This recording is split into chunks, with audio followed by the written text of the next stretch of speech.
Republican party of Maharashtra पक्षाचे विधितज्ञ राज्याचे उपाध्यक्ष ॲडव्होकेट अविनाशजी थेटे, त्याचप्रमाणे संपूर्ण महाराष्ट्राला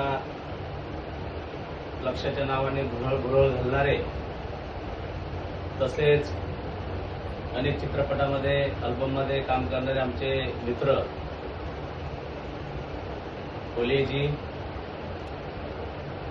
त्याचप्रमाणे दिग्दर्शक, निर्माता, अभिनेता आमचे मित्र Krishnaji, Republican party of Maharashtra पक्षाचे छत्रपती संभाजीनगर औरंगाबाद जिल्ह्याचे अध्यक्ष दिनेशजी गवळे,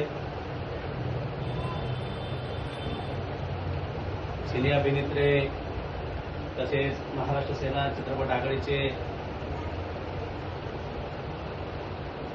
महिला पदाधिकारी आमच्या मंगलाताई पगारे, त्याचप्रमाणे दिग्दर्शक, अभिनेता तथा निर्माता माजी जिल्हा अध्यक्ष संजयजी आव्हाड, या कार्यक्रमाला उपस्थित असलेले सिने अभिनेत्री दीपाली आणि या कार्यक्रमाचं ज्यांनी आयोजन केलं या भटकते आत्माचे दिग्दर्शक शुभम आव्हाड,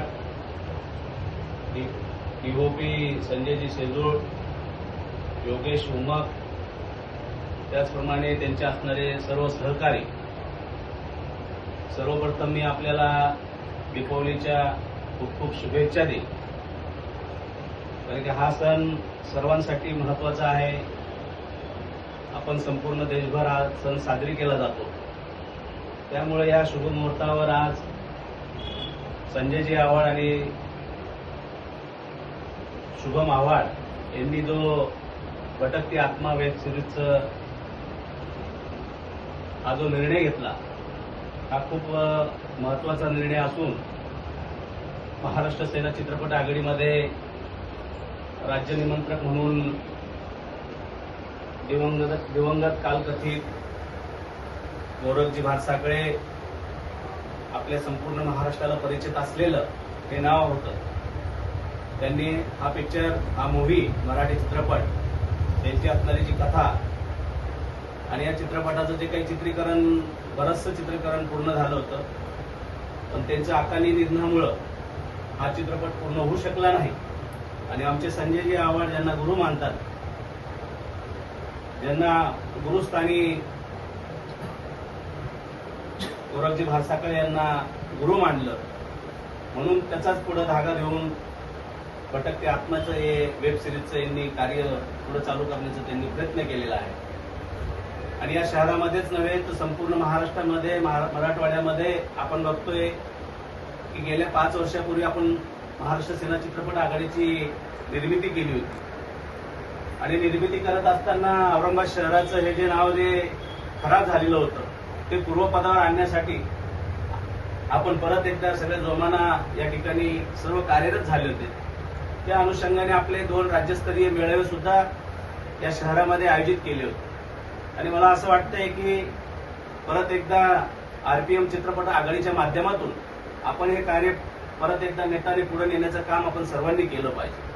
म्हणून मला असं वाटतंय की आरपीएम चित्रपट आघाडी, जसं महाराष्ट्र सेना चित्रपट आघाडी होती तशीच आरपीएम चित्रपट आघाडी आहे.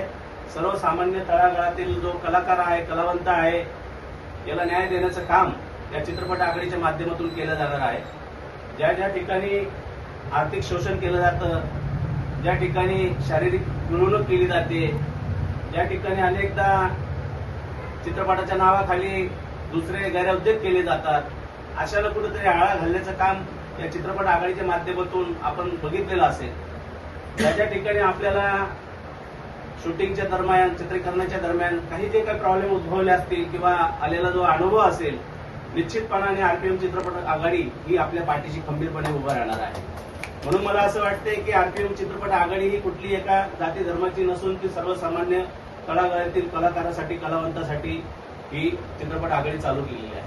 म्हणून या अनुषंगाने मागच्या वर्षी एप्रिलच्या दरम्यान आपल्या या औरंगाबाद शहरामध्ये छत्रपती संभाजीनगरमध्ये चित्रपट सृष्टीच्या माध्यमातून आपण अवॉर्ड सुद्धा हे केले होते, दिले होते. त्यामध्ये मुंबईचे काय असतील, नाशिक असतील, पुणे असतील, काही विदर्भाचे असतील, काही उत्तर महाराष्ट्रातील असेल, अशा अनेक जणांना आपण त्या ठिकाणी अवॉर्ड देण्यात आले. पण मला खंत या ठिकाणी अशी वाटते की आपण परत एकदा सर्वजण मिळून या शहराची जी काही चित्रपट आघाडीशी आणि कलावंताशी जी नाळ जोडलेली आहे ती संपूर्ण महाराष्ट्र घेऊन जाण्याचं आपण प्रत्येकाने काम केलं पाहिजे. ज्या ज्या ठिकाणी तुम्हाला अडी अडचणी येतील त्या ठिकाणी खंबीरपणाने आम्ही सर्वच आपल्या पाठीशी उभे आहोत. असं आपण सगळ्यांनी, जसं आपण एक परिवार आहोत त्या परिवाराप्रमाणे ज्या ज्या ठिकाणी तुम्हाला शक्य होईल त्या ठिकाणी आपली आरपीएम चित्रपट आघाडीचं बॅनर आपण घेऊन गेलं पाहिजे, की जेणेकरून आपल्याला आज बघतोय आपण की मोठमोठ्या धनदांडग्या लोकांशी बऱ्याच ठिकाणी आपण चित्रपटच्या संदर्भात असेल, अल्बमच्या संदर्भात असेल किंवा वेब सिरीजच्या संदर्भात असेल, अनेक महिलांचं, अनेक अभिनेत्रींचं लैंगिक शोषण त्या ठिकाणी केलं जातं आणि ते गोष्ट उघडकीस येत नाही. तर अशा ठिकाणी काही आपण त्या ठिकाणी धाव घेतली पाहिजे. ज्या ज्या ठिकाणी असे जर कुठील डाव जर असतील त्या ठिकाणी हाणून पाडले पाहिजे आपण. आणि सर्वप्रथम मी परत एकदा आपली जी भटकती आत्मा जी वेब सिरीज आहे, या वेब सिरीजच्या माध्यमातून जी काही यामध्ये कलाकार काम करत असतील तर त्यांनी पूर्णपणे या भटकती आत्मा वेब सिरीजमध्ये आपल्याला स्वतःला झोकून दिलं पाहिजे. कुठलीही अपेक्षा न करता आपण त्या वेब सिरीजमध्ये काम केलं पाहिजे.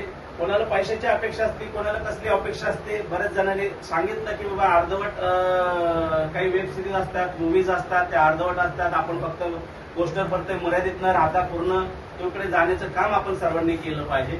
मग ती वेब सिरीज असेल, अल्बम असेल किंवा तुमचे मराठी चित्रपट असतील तर आपण पूर्णपणे जो काही आपल्यामधला जो कलाकार आहे तो या माध्यमातून आपण जागा केला पाहिजे. आणि प्रत्येकाला या भटकत्या आत्मामध्ये जे जे काही तुम्हाला सहकार्य लागेल त्या ठिकाणी आम्हाला कोणालाही तुम्ही सांगू शकतात की तुमच्या पाठीशी खंबीरपणाने आम्ही तुमच्या पाठीशी उभे आहोत. आणि आमचे मित्र जे होले जी आहे ते आपल्याला माहिती आहे एक उत्कृष्ट कलाकार आहे, संपूर्ण महाराष्ट्रामध्ये ते प्रसिद्ध आहे. मला असं वाटतं की त्यांचा अनुभव आपण घ्यायला पाहिजे वगैरे. तिथे कृष्ण शरणागत बसलेले, त्यांनाही दांडगा अनुभव आहे. मंगल पगारे असतील, त्यांना सुद्धा या कलाविषयी दांडगा आहे. मग मला असं वाटतं की जी जी मंडळी आपल्या शहरातली आहेत तर अशा मंडळींना आपण घेऊन पुढे चालून काम केलं पाहिजे, जेणेकरून इथे अडचण निर्माण होणार नाही. तर मला असं वाटतं की आपण भटकते आत्मा तर आहोत, पण अल्बम असेल किंवा तुमचे काही आणखी सॉंग येत असेल किंवा त्या पद्धतीने काही चित्रपट येत असतील तर त्या संदर्भात आपण जास्तीत जास्त याला पब्लिश कसं करता येईल. किंवा आज तुम्हाला माहिती आहे सोशल मीडियाचं आता हे सगळं हे आलेलं आहे, पूर्ण फॅड आलेलं आहे. सोशल मीडियाच्या माध्यमातून आपण आपली जी काही युट्यूबद्वारे भटकते आत्मा आपण जे काही 16-17 एपिसोडचे आहेत त्याच माध्यमातून याला कंटिन्यू आणखी पुढे कसं करता येईल, त्याच माध्यमातून आपल्याला मोठ्या पडद्यावर कसं झळकता येईल ह्याचे सुद्धा प्रयत्न आपण केले पाहिजे. आणि परत एकदा मी तुम्हाला सर्वांना या भटकते आत्मा वेब सिरीजमध्ये जे काही कलाकार वगैरे असतील त्यांना परत एकदा मी शुभेच्छा देतो.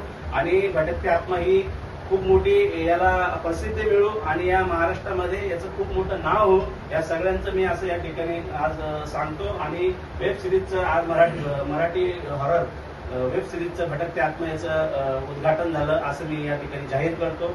मला बोलण्याची संधी दिली त्याबद्दल संजय आव्हाड आणि शुभम आव्हाड यांचं मी धन्यवाद करेन आणि या ठिकाणी थांबतो. जय भीम, जय महाराष्ट्र, जय भारत.